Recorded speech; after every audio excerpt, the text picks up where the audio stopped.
নমস্কার বন্ধুরা, আমি শিউলি। তো শিউলির রান্নাঘরে সবাইকে স্বাগত। তো আজকে আমি দেখো একটা নতুন রেসিপি বানাবো, সেটা হচ্ছে ট্যাংরা মাছের ঝোল করব। এই দেখো এখানে নিয়ে নিয়েছি বড় বড় ট্যাংরা মাছ, নুন হলুদ মাখিয়ে রেখেছি। এখানে নিয়ে নিয়েছি আলু, আলু কেটে ধুয়ে নিয়েছি। আর এখানে রয়েছে হচ্ছে আদা, জিরে আর পেঁয়াজ একসঙ্গে বাটা, তেজপাতা, গুঁড়ো গরম মশলা, গুঁড়ো হলুদ, লঙ্কা গুঁড়ো। এখানে রয়েছে সর্ষের তেল, এখানে রয়েছে রিফাইন্ড অয়েল। তো এখানে দেখো লবণ রয়েছে, আর এখানে রয়েছে গোটা জিরে। তো দেখো আমি এমন একটা পাত্রে প্রথমে মাছটাকে ভেজে নেব, পরে কড়াইতে রান্না করব। এরকম পাত্রে যদি মাছ, এই ফ্রাইং প্যানে যদি মাছ ভাজি, তাহলে মাছটা একটু কম লেগে যায়। তো তার জন্য আমি তেল দিয়ে দিলাম। এখানে এটা জ্বালিয়ে দিয়েছিলাম, গরম হয়ে গেছে। এই কালো ফ্রাইং প্যানগুলোতে মাছ ভাজলে পরে মাছ লেগে যায় না, আর কড়াইতে, নর্মাল কড়াইতে মাছ ভাজলে একটু লেগে যাওয়ার চান্স থাকে। তো সেই জন্য আমি এটাতে ভাজছি। আমার তেল গরম হয়ে গেছে, ওদের মাছগুলোকে দিয়ে দেবো।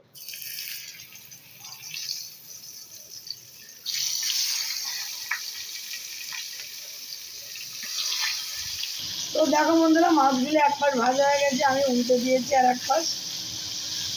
লাল লাল করে মাছগুলো ভেজে তুলে দেবো। তো দেখো বন্ধুরা, একবার কতগুলো মাছ ভেজে তুলে নিয়েছি, আর পরেরটা আবার ভাজা হচ্ছে, উল্টেও দিয়েছি। তো দেখো বন্ধুরা, আরও একবার এখানে ভেজে তুলে নিয়েছি, আর যে কটা ছিল এখন দিয়ে দিয়েছি। এ কটা ভাজা হলে আমার মাছ ভাজা পুরো হয়ে যাবে। তো দেখো বন্ধুরা, আমার তো মাছ ভাজা হয়ে গেছে। আমি এখন কড়াই বসিয়ে দিয়েছি। কড়াইয়ের মধ্যে দিয়ে দেবো সর্ষের তেল। কড়াইয়ের মধ্যে সর্ষের তেল দিয়ে দিলাম। দেখো এর মধ্যে দিয়ে দেবো গোটা জিরে ফোড়ন। যে গোটা জিরে ফোড়ন দিয়ে দিলাম। এর মধ্যে গোটা জিরের মধ্যে দিয়ে দিলাম তেজপাতা, একটু ভাজা ভাজা হয়ে দেবে। তো দেখো আমার তেজপাতা জিরে ভাজা ভাজা হয়েছে। এর মধ্যে নুন হলুদ দিয়ে মাখা আলুগুলোকে দিয়ে দিলাম। আলুগুলোকে নুন হলুদ মাখিয়ে রেখেছিলাম, এই তেলের মধ্যেই ভেজে নেবো। আমি আলাদা করে আর ভেজে তুলে রাখছি না, একবারেই বসিয়ে দেবো, তাহলে তাড়াতাড়ি করে হয়ে যাবে, আর তেলও কম লাগবে। তেল যত কম খাওয়া যায় তত কাঁকড়া করতে ভালো, তাই জন্য। তো দেখো এর মধ্যে আলুগুলোকে ভেজে নিচ্ছি।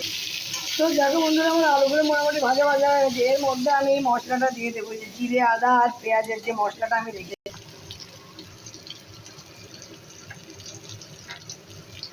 এই মশলাটা দেখো বড় বড় 2 চামচ দিয়ে দিলাম।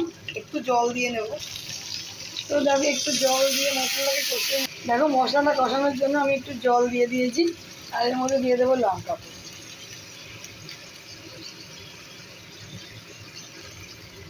দেখো লঙ্কা গুঁড়ো দিয়ে দিলাম, হলুদ গুঁড়ো দিয়ে দেবো, 1 চামচ নুন দিয়ে দেবো। দিয়ে মশলাটাকে ভালো করে কষিয়ে নেব।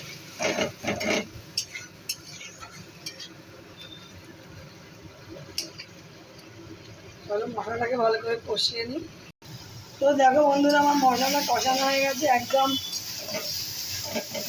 তেল ছেড়ে দিয়েছে, তেলটা একটু কম দিয়েছে, আমি গিয়ে দেখতে পাচ্ছ না। তো চলো এখন আমি এর মধ্যে দিয়ে দেবো পরিমাণ মতো জল। সব কিছু তো দেওয়াই আছে আমার, দেখেছো যে নুন হলুদ সব আমি দিয়ে দিয়েছি।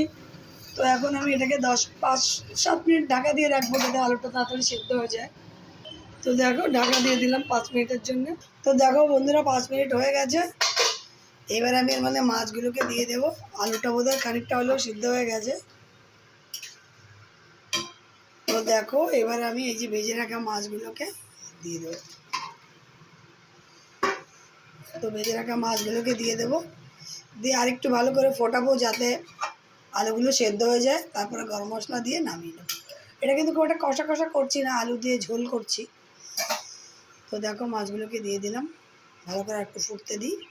তো দেখো বন্ধুরা, আমার মাছের ঝোল একদম রেডি হয়ে গেছে। আলুও সেদ্ধ হয়ে গেছে, আর একদম মাছের ঝোল রেডি হয়ে গেছে।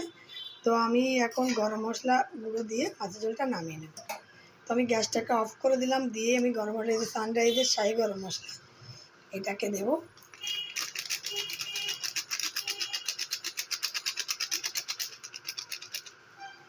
তো এটাকে দিয়ে এবার ভালো করে মিক্স করে নামিয়ে নেব।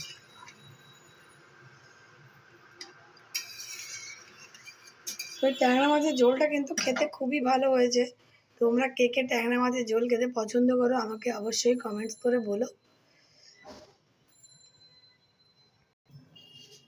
তো তো দেখো বন্ধুরা, এই যে আমার ইয়াম্মি টেস্টি ট্যাংরা মাছের ঝোল, এই যে দেখো একটু ঝোল ঝোল রেখেছি। তো এই মাছের ঝোল রান্নাটা যদি কারো ভালো লেগে থাকে তাহলে অবশ্যই আমার চ্যানেলটিকে সাবস্ক্রাইব করো, ফলো করো আর শেয়ার করে দিও। আর তোমাদের যদি কোনো বলার থাকে কোনো কিছু তাহলেও বলতে পারো। চলো আজকের মতো রাখছি, অন্য কোনো দিন আসবো অন্য কোনো নতুন রেসিপি নিয়ে। ততক্ষণের জন্য তোমরা ভালো থেকো, সুস্থ থেকো।